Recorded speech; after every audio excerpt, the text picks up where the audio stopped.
जो ये जानकारी थी ये सोशल वेलफेयर डिपार्टमेंट की जानिब से थी और उन बेनिफिशरीज़ की जानिब से उन बेनिफिशरीज़ के लिए थी जो बेनिफिशरी सोशल वेलफेयर डिपार्टमेंट से वो हैंडीकैप्ड्स हो, वो विडोज़ हो या वो ओल्ड एज की पेंशन लेते हो, उन तमाम के लिए ये तमाम तर जो जानकारी थी, ये जो तमाम तर जानकारी उनके लिए ज़रूरी थी। गवर्नर में खैर मकदम है, मैं हूँ आपका मेज़बान शाहनवाज़। इम्पॉर्टेंट अपडेट लेकर मैं आपकी खिदमत में हाजिर हूँ। ये इम्पॉर्टेंट अपडेट उन बेनिफिशरीज़ के लिए हैं जो सोशल वेलफेयर डिपार्टमेंट से पेंशन हासिल करते हैं। नई अपडेट हैं कि तमाम जो बेनिफिशरीज़ हैं उनको दोबारा से जो है अपने डॉक्यूमेंट अब नए पोर्टल पे जो सोशल वेलफेयर डिपार्टमेंट ने लॉन्च किए हैं उस पोर्टल पे सबमिट करने होंगे। ये तमाम जानकारी देने के लिए हमारे साथ तहसील सोशल वेलफेयर ऑफिसर हरदेव साहब मोहर हमारे साथ मौजूद हैं। तमाम तर जानकारी ये देंगे जो पेंशनर्स के लिए, जो बेनिफिशरीज़ के लिए जो सोशल वेलफेयर डिपार्टमेंट से पेंशन हासिल करते हैं। हरदेव सर, बहुत बहुत शुक्रिया, आपने वक्त दिया। क्या जानकारी है सर, क्या नई अपडेट हैं और क्या नई गाइडलाइंस है पेंशनर्स के लिए जो लोग सोशल वेलफेयर डिपार्टमेंट से पेंशन हासिल करते हैं? जी शुक्रिया शाहनवाज जी। इसमें दो चीज़ें हैं। जो लोग पेंशन अभी जिनकी नहीं लगी और लगाना चाहते हैं, जो एलिजिबल हैं, जी, पहले मैं उनके लिए बता देता हूँ कि उनको अब जो फॉर्म हमारे ऑफिस में सबमिट करते थे, ऑफिस में अब सबमिट करने की जरूरत नहीं है, क्योंकि अब ये ऑनलाइन सिस्टम शुरू कर दिया इन्होंने। और जो भी फॉर्म जो है अब आपने अपने मोबाइल से भी ऑनलाइन कर सकते हो, खिदमत सेंटर से या सीएससी से, कहीं भी आसपास से। जी। तो ऑफलाइन जो पहले सिस्टम था वो खत्म हो गया, ऑफिस में आने की अब बिल्कुल जरूरत नहीं। इसलिए गवर्नमेंट ने ये ऐप लॉन्च की है ताकि लोगों को दूर दराज एरिया से आना पड़ता था, और कोई किसी को सावला कोट से, किसी को गुलाबगढ़ से, किसी को चसाना से। तो पर इसमें जो डॉक्यूमेंट्स मैं आपको बताता हूँ, तो थोड़ा सा डॉक्यूमेंट्स इन्होंने चेंज किए हैं। जो पहले डॉक्यूमेंट्स लगते थे उसके अलावा जो अब नए डॉक्यूमेंट्स क्या लगाने, मैं आपको बताता हूँ। इसमें एक तो डोमिसाइल आपको सभी को लगाना पड़ेगा, चाहे वो ओल्ड एज है, विडो है, हैंडीकैप है, ठीक है। इसके अलावा ट्रांसजेंडर को कोई होगा वो भी पेंशन एलिजिबल है, वो लगा सकता है। इसके अलावा जो वुमेन इन डिस्ट्रेस है, विडो की पेंशन तो लगती है, कोई वुमेन इन डिस्ट्रेस है जिसका कोई सहारा नहीं है, कोई नहीं है, उसकी भी पेंशन लग सकती है। डाइवोर्स लेडी कोई हो, उसकी भी पेंशन लग सकती है। तो डोमिसाइल तो एक सभी को अपलोड करना है। उसके अलावा Aadhaar card, ration card, bank copy, ये अपलोड करने हैं। लेकिन राशन कार्ड का मैं आपको बता दूं कि राशन कार्ड की ई टिकट ही अपलोड करनी है, वो पुराने वाला नहीं। जी, ई टिकट जहाँ तो पीएचएच होनी चाहिए जहाँ डबल ए भाई। पीएचएच का मतलब है जैसे हम जिसको पहले बीपीएल कहते थे, आजकल उसको पीएचएच कहते हैं। तो दूसरा डबल ए भाई, अंत्योदय। लेकिन ई टिकट पे बीपीएल नहीं होना चाहिए लिखा हुआ है, पीएचएच। तो एनपीएचएच होगा जो, जहाँ जिसको पहले हम एपीएल कहते थे, उसकी पेंशन अब नहीं लगेगी। पहले लगती थी उसको, अगर वो इनकम सर्टिफिकेट हमारे पास प्रोवाइड करता है, 5000 से कम इनकम है तो हम लगाते थे। लेकिन अब वो न्यू गाइडलाइंस में ऐसा नहीं है, एपीएल की लगानी ही नहीं है। हाँ, सिर्फ एक जो हैंडीकैप लोग होंगे उनके लिए एक्सेप्शन है। वो अगर एपीएल होंगे, जिसको हम एनपीएचएच से कहते हैं, तो वो एलिजिबल हैं। एपीएल के लिए एक्सेप्शन है। बाकी विडो जो जहाँ दूसरे ओल्ड एज पेंशन है उसके लिए PHH double A why he चाहिए, एपीएल नहीं। उसके अलावा मैं आपको उसके अलावा जो ओल्ड एज पेंशन बेनिफिशियरी हैं उनके लिए जो एज प्रूफ, पहले आधार होता था, अब आधार नहीं। अब आधार तो लगानी है, लेकिन एज प्रूफ वो सर्टिफिकेट जो है वो अलग से लगाना पड़ेगा। उसके लिए 4 चीजें हैं, जिसमें से कोई भी एक, आप लोग 4 सर्टिफिकेट में से कोई भी एक लगा सकते हो। जहाँ तो पुलिस स्टेशन से डेट ऑफ बर्थ सर्टिफिकेट, जहाँ स्कूल से, जहाँ फिर मेडिकल बोर्ड जो रियासी बैठता है वहां से ले सकते हो, जहाँ फिर म्युनिसिपल कमेटी से। म्युनिसिपल कमेटी में हमारा एरिया नहीं आता जहाँ पे, वो रियासी के लोग, जहाँ कटरा के ही एरिया जो है, जानकारी तो सबके लिए सेम है सर। हाँ बिल्कुल।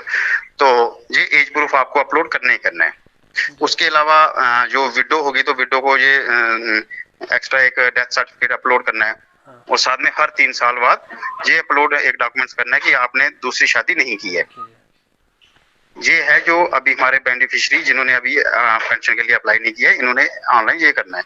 उसके अलावा जो ऑलरेडी पेंशन ले रहे हैं उनके लिए गाइडलाइंस ये है कि सेम इसी जो ऐप है, जो लिंक है मैं आपको बता देता हूँ, www.jansugam.jk.gov। जिन्होंने न्यू बेनिफिशियरी हैं उन्होंने भी इस पे अप्लाई करना है। और जो ऑलरेडी पेंशन ले रहे हैं इन्होंने भी 3 महीने तक ये सेम डॉक्यूमेंट इसमें अपलोड करने हैं। जी सर, 3 महीने का टाइम दिया है गवर्नमेंट ने। अगर 3 महीने तक कोई बेनिफिशियरी आपने जो तमाम जो डॉक्यूमेंट गाइडलाइंस में दिए हैं अगर ये नहीं सबमिट करता है तो हो सकता है कि इसकी जो बिल्कुल पेंशन है बिल्कुल, वो क्योंकि डिस्कनेक्ट भी हो आजकल जाए। पेंशन पेंशन ऑनलाइन पेमेंट होती है, सेक्रेटरीट से होती है, तो उन्होंने वहां से गाइडलाइंस निकाली है डिपार्टमेंट ने, तो 3 महीने का टाइम दिया है। इसके बाद आगे वो क्या डिसीजन लेंगे या कोई और एक्स्ट्रा टाइम देंगे ये हम अभी कह नहीं सकते, लेकिन 3 महीने का फिलहाल अभी टाइम दिया है। जी हाँ, सर। एक चीज और मैं आपको बता देता हूँ कि जो पेंशन अभी नहीं लगेगी उसमें एक एफिडेविट भी कंपलसरी किया है इन्होंने वो कोर्ट से, सर ये जुडिशियल ना 3 मैजिस्ट्रेट से। कैटेगरीज के लोग यहाँ पे पेंशन लेते हैं, विडो हो, वो हैंडीकैप हो या ओल्ड एज पेंशन, तो तीनों हाँ, कैटेगरीज के लोग जो पेंशन लेते हैं तमाम के लिए जो है एफिडेविट देना जो जज का अटेस्टेड होना चाहिए। एफिडेविट उनके लिए जो न्यू अप्लाई करेंगे, न्यू। जिन लोगों ने न्यू पेंशन लगानी है उन्होंने ये एफिडेविट लगाना है कि ऑलरेडी मेरी पेंशन नहीं चल रही है और मैं इसके लिए एलिजिबल हूँ। जी तो जो ऑलरेडी ले रहे हैं उनको चलो वो नहीं भी लगाए एफिडेविट, क्योंकि वो उनकी तो ऑलरेडी चल रही है जी पेंशन, तो उनको बाकी डॉक्यूमेंट्स ही अपलोड करने पड़ेंगे। जी जी सर। हाँ, तो और कोई सर इम्पोर्टेंट जानकारी इसके अलावा इन लोगों के लिए? और मैं बता देता हूँ बाकी आपको, जो मैरिज का भी अभी भी बड़ी सारे लोगों को कंफ्यूजन है कि जो मैरिज की हमारी स्कीम थी, मैरिज असिस्टेंट स्कीम, वो भी मैं आपको बता देता हूँ कि इसी साइट पे उसके भी ऑनलाइन डॉक्यूमेंट्स अपलोड होते हैं। ऑफलाइन उसका भी खत्म हो गया है। जी इसी साइट पे www.jansugam.jk.gov पे, जी सर। और उसमें आपको बता देता हूँ उसमें भी सेम एपीएल को अब पैसे नहीं मिलेंगे जो जो लड़कियां एलिजिबल हैं शादी के लिए, सिर्फ बीपीएल, अंत्योदय या पीएचएच, जी। और उसमें मिनिमम 8th पास क्वालिफिकेशन है, 8th पास होनी चाहिए लड़की। तो हाँ, जो मिनिमम। पास नहीं होगी तो क्या उनको उसके लिए अभी तो कोई प्रोविजन नहीं है जो पेमेंट होती है मैरिज असिस्टेंट स्कीम के लिए, लेकिन 8th पास जो होगी तो वो एलिजिबल है, वो भर सकती है। उसके अलावा वो एक एफिडेविट जो कोर्ट से लगना है वो तो लगेगा ही लगेगा। उसके अलावा आधार कार्ड, राशन कार्ड और बैंक कॉपी। राशन कार्ड वही ई टिकट होनी चाहिए। और एक चीज और मैं बता देता हूँ कि जो पहले जैसे बड़े सारे लोग जो एलिजिबल थे लेकिन उनको ये पेमेंट नहीं होती थी क्योंकि उनका नाम सर्वे में नहीं होता था, अब सर्वे की कोई जरूरत नहीं है। सर्वे वाला सिस्टम ही कैंसिल हो गया। लेकिन इसमें कम से कम, लेकिन एक इसमें ध्यान रखना कि कम से कम 1 महीना पहले अप्लाई होना चाहिए इस पे, इस पोर्टल पे। 1 महीने से कम अगर आपने जैसे मानो 29 दिन अभी बचे शादी में, आज आप कर रहे हो इस पोर्टल पे अपलोड डॉक्यूमेंट्स, तो वो रिजेक्शन हो सकती है। कम से कम 30 दिन होने चाहिए, ज्यादा 40 दिन, 50 दिन, 2 महीने पहले भी कर सकते हैं आप। जो मैरिज असिस्टेंट स्कीम है सर, शादी से पहले कम से कम कितनी मुद्दत से पहले इनको ये अप्लाई कम से कम 1 महीना पहले डॉक्यूमेंट्स आपको अपलोड करने और 50,000 मिलेगा जी। और लड़की ने अपना अकाउंट अपलोड करना है, लड़की के अकाउंट में ही आएगा जिसकी शादी है। जी जी सर। हाँ, तो चलिए सर, बहुत बहुत शुक्रिया सर। जी, थैंक यू। ओके, तो ये जो जानकारी थी सोशल वेलफेयर डिपार्टमेंट की जानिब से थी उन बेनिफिशरीज़ के लिए जो बेनिफिशरीज़ सोशल वेलफेयर डिपार्टमेंट से पेंशन लेते हैं। मैं आपको ये जानकारी देने की कोशिश करूँगा कि जो भी बेनिफिशरीज़ पेंशन लेते हैं उनको हर साल जनवरी में लाइफ सर्टिफिकेट जो है अपलोड करनी होगी इसी पोर्टल पे। और जो विडो जो ख़वातीन है, विडो ख़वातीन को जो है हर 3 साल के बाद अनमेरिड सर्टिफिकेट जो है किसी भी गैजेटेड ऑफिसर से अनमेरिड सर्टिफिकेट इशू करवा के डिपार्टमेंट के इसी जो साइट है, इस जो वेबसाइट है, इस पे अपलोड करना होगा।